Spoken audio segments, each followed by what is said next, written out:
오늘은 9월 3일 금요일입니다. 우리에게 주시는 하나님의 말씀은 고린도전서 1장 10절에서 17절입니다.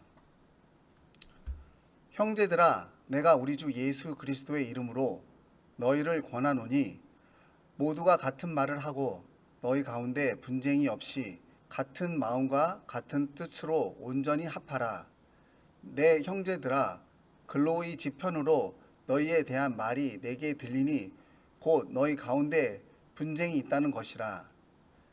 내가 이것을 말하거니와 너희가 각각 이르되 나는 바울에게, 나는 아볼로에게, 나는 게바에게, 나는 그리스도에게 속한 자라 한다는 것이니 그리스도께서 어찌 나뉘었느냐? 바울이 너희를 위하여 십자가에 못 박혔으며 바울의 이름으로 너희가 세례를 받았느냐? 나는 그리스도와 가이오 외에는 너희 중 아무에게도 내가 세례를 베풀지 아니한 것을 감사하노니 이는 아무도 나의 이름으로 세례를 받았다 말하지 못하게 하려 함이라. 내가 또한 스데바나 집 사람에게 세례를 베풀었고 그 외에 다른 누구에게 세례를 베풀었는지 알지 못하노라. 그리스도께서 나를 보내심은 세례를 베풀게 하려 하심이 아니요 오직 복음을 전하게 하려 하심이로되 말의 지혜로 하지 아니함은 그리스도의 십자가가 헛되지 않게 하려 함이라. 아멘. 분쟁을 피하라. 사도 바울은 고린도 교회를 온전히 세우기 위해 공을 많이 들였습니다. 그런데 교회에 파당이 생기고 말았습니다. 파가 생겼다는 것은 틈이 생겼다는 것입니다. 마귀는 틈을 좋아합니다. 그 틈을 비집고 들어와 마귀의 일을 합니다. 도둑질하고 분쟁을 일으키고 망하게 하는 것입니다. 왜 신앙 공동체에 이런 파당이 생길까요? 바울은 육신에 속했기 때문이라고 지적합니다. 파당과 분쟁의 결과는 모두의 파탄입니다. 사공이 많으면 배가 산으로 가는 것이 아니라 그 전에 파선에서 산산조각이 나고 맙니다. 몽골 감리교회 성교지에서 값진 열매들이 맺히고 있습니다.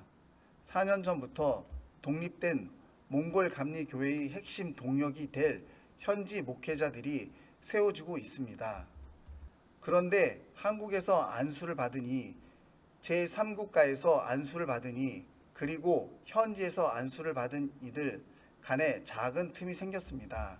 마귀가 그 틈을 그냥 놔둘 리 없었습니다. 이러한 상황에서 선교사들은 영적 지도력을 발휘했습니다. 서로 위에 서려고 경쟁적으로 안수식을 하거나 선교를 확장하지 않고 오직 그리스도의 복음 전파를 위해 하나가 되었습니다. 현재 리더들에게 동역의 진정성을 보여주고 먼저 희생했습니다. 그 결과 이제 그곳은 성령이 하나 되게 하시는 은혜 아래 더욱 견고해졌습니다. 육에 속한 생각이 지배하면 나만 모입니다. 다른 사람들이나 공동체가 보이지 않습니다. 예수님의 십자가에도 눈이 가지 않고 희생과 사랑, 구원도 남의 일이 됩니다.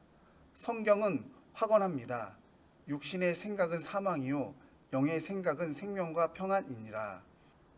바울은 같은 말을 하고 같은 마음과 같은 뜻으로 온전히 합하라고 권면합니다. 하지만 내 말, 내 지혜로는 안 됩니다.